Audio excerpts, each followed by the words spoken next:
ನಮಸ್ಕಾರ. ನೀವು ನೋಡ್ತಿದ್ರಲ್ಲ, ಇದು 64 ಟ್ರೇ ಒಂದು ಹೈಡ್ರೋಪೋನಿಕ್ ಫಾಡರ್ ಸಿಸ್ಟಮ್ ಅಂತ ಕರಿತೀವಿ.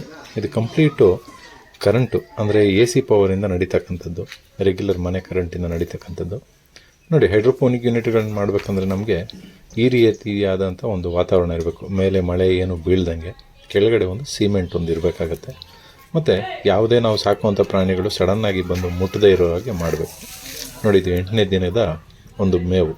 ಇದು ರೆಡಿ ಟು ಹಾರ್ವೆಸ್ಟ್, ಅಂದರೆ ನಾಳೆ ಇದನ್ನು ತೆಗೆದು ಮೇಕೆಗಳಿಗೆ ಹಾಕ್ತಾರೆ. ಈ ರೈತರು ಏನಿದ್ದಾರೆ ಕುಣಿಗಲ್ ಹತ್ರ ಇರ್ತಕ್ಕಂಥ ಒಂದು ಹಳ್ಳಿಲಿರೋರು, ಕುರಿ, ಮೇಕೆ ಮತ್ತು ಕೋಳಿಗಳನ್ನು ಸಾಕಿದ್ದಾರೆ. ಅವಕ್ಕೋಸ್ಕರ ಏನು ಬಳಸ್ತಾರೆ. ನೋಡಿ, ಇದಕ್ಕಿಂತ ಒಳ್ಳೆ ಕ್ವಾಲಿಟಿ ಇದ್ದರೆ ಇನ್ನೂ ಚೆನ್ನಾಗಿ ಬರುತ್ತೆ ಜೋಳ. ನೋಡ್ತಿದ್ದೀರಲ್ಲ, ಇದೆಲ್ಲ 2ನೇ ದಿನದ್ದು. ನೀವು ಈ ಸ್ಟ್ಯಾಂಡಲ್ಲಿ ನೋಡ್ತಿರ್ಬೋದು. ಈಗ ನೋಡ್ತಿರೋದಲ್ಲ, ಇದು ಆಲ್ಮೋಸ್ಟ್ ಆಲ್ 4ರಿಂದ 5ನೇ ದಿನದ ಒಂದು ಜೋಳದ ಹೈಡ್ರೋಪೋನಿಕ್ ಮೇವಿದು. ಸೊ ಇದನ್ನು ಬಳಸಿದಾಗ ನಮಗೆ ಆಲ್ಮೋಸ್ಟ್ ಆಲ್ ಒಳ್ಳೆ ನ್ಯೂಟ್ರಿಷನ್ ಫುಡ್ಡು, ಇಂಡಿ ಬೂಸವನ್ನು ಕೊಟ್ಟಂಗೆ ಆಗುತ್ತೆ, ಒಂದು ಟೈಮ್ ಮೇವನ್ನು ಕೊಟ್ಟಂಗೆ ಆಗುತ್ತೆ. ಓವರಾಲ್ ನಾವೇನು ದಿನದಲ್ಲಿ ಮೇವನ್ನು ಕೊಡ್ತೀವಿ ದನಗಳಿಗೆ, ಕುರಿ, ಮೇಕೆಗಳಿಗೆ, ಅದರಲ್ಲಿ 30ರಿಂದ 40% ಇದನ್ನು ಕೊಟ್ಕೊಬೋದು. ಇನ್ನು ಮಿಕ್ಕ 50-60% ನಾವು ಏನು ರೆಗ್ಯುಲರಾಗಿ ಕೊಡ್ತೀವಿ ಆ ಮೇವುಗಳನ್ನು ನಾವು ಕೊಡ್ಬೋದು.